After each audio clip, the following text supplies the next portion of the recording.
মাঝে মাঝে মনে হয় আমরা কোন সমাজে বাস করি, যেখানে মানুষ একটা হাসির কারণে একটা মানুষের মৃত্যুর কারণ হইতে পারে একটা হাসি। আসলে বিষয়টা কিন্তু মানা যায় না। মানে নিউজটা যখন সামনে আসলো, আমি তো আসলে মানে কি বলবো, মানে নিজেকে আসলে কন্ট্রোল করা খুব দায় হয়ে যায় যে একটা মানুষ হাসির জন্য একটা মানুষ মৃত্যু হইতে পারে, এটা আসলে মেনে নেওয়ার মতো না। দেখবেন বর্তমান সমাজটা এমন পর্যায়ে যাইতেছে, মানে আপনি একজনের রক্ষে খারাপ হওয়ার জন্য আপনি বেশি কিছু করা লাগবে না, জাস্ট একটু আপনি মানে সত্য কথা বলবেন, দেখবেন সত্যবাদী মানুষকে কিন্তু মানুষ পছন্দ করে। যারা মিথ্যাবাদী, যারা প্রতারক, তাদেরই কিন্তু আর বর্তমানে বাদ। হয়তো এটা সাময়িক তাদের সুখ, কারণ এক সময় আল্লাহর কাঠগড়ে দাঁড়াইতে হবে। তারা যে তখন যে মানে কি বলবে আসলে নিজেও জানি না। দুনিয়াতে মানুষ বাঁচে কয়দিন, আসলে মানুষ কেন এই হিসাবটা করে না যে আমরা কতদিন বাঁচবো, যে এক সময় আল্লাহর কাঠগড়ায় দাঁড়াইতে হবে, তখন কি বলবো। তো কি আর বলবো, কিছু কিছু নিউজ দেখলে আসলে খুবই খারাপ লাগে যে একটা হাসির কারণে মানুষ যদি মৃত্যু হয়, তাহলে আমাদের সমাজে আমরা কতটা নিরাপদ আছি।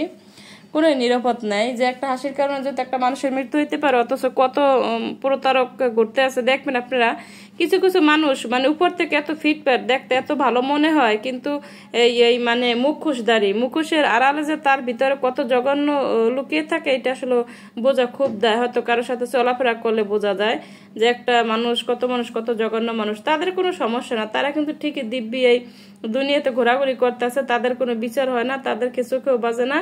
অথচ ভালো মানুষগুলো কিন্তু আস্তে আস্তে দুনিয়া থেকে মানে জীবন ত্যাগ করতে আছে, শুধু ভালো কাজ করার জন্যই। হয়তোবা আপনি খারাপ কাজ করতে গেলে দেখবেন আপনি খুব ভালো থাকবেন সবার রক্ষে, ভালো কাজ করতে গেলে কেউ হয়তোবা ভালো থাকতে পারবেন না। কি আর বলবো, তো একটা লং ভিডিও আসলে আজকে খিচুড়ি রান্না করলাম, তো ভাবলাম যে কথাগুলো মনে পড়ে গেছে। আমি বিশ্বাস করবেন না, মানে রান্না করতেছে ওই কথাটা আমার বারবার, ওই যে ছেলেটা মারা গেছে ওর ছোট ভাইয়ের মানে আর্তনাদ শুনে এত খারাপ লাগলো। ছোট একটা বাচ্চা, তার কথা যে কত সুন্দর, মানে বোঝাই যায় যে আসলে এরা ভদ্র ফ্যামিলির।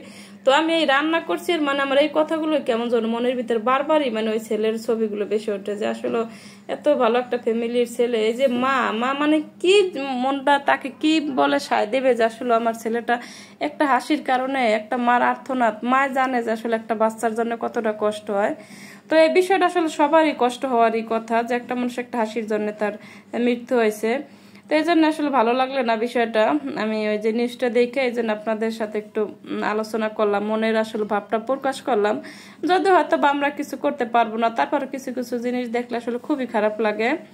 তো কি আর বলবো, কথা বলতে বলতে তো আমার রান্না প্রায় শেষের দিকে চলে আসছে। আজকে যদি খিচুড়ি রান্না করছিলাম, তো একটু লং ভিডিও দিব, তো কিছু মনের ভাব আসলে প্রকাশ করলাম, কি আর করবো। তো ভিডিওটি কেমন হয়েছে অবশ্যই কমেন্ট করে জানাবেন। সবাই ভালো থাকবেন, সুস্থ থাকবেন। আজকের মতো বিদায় নিলাম।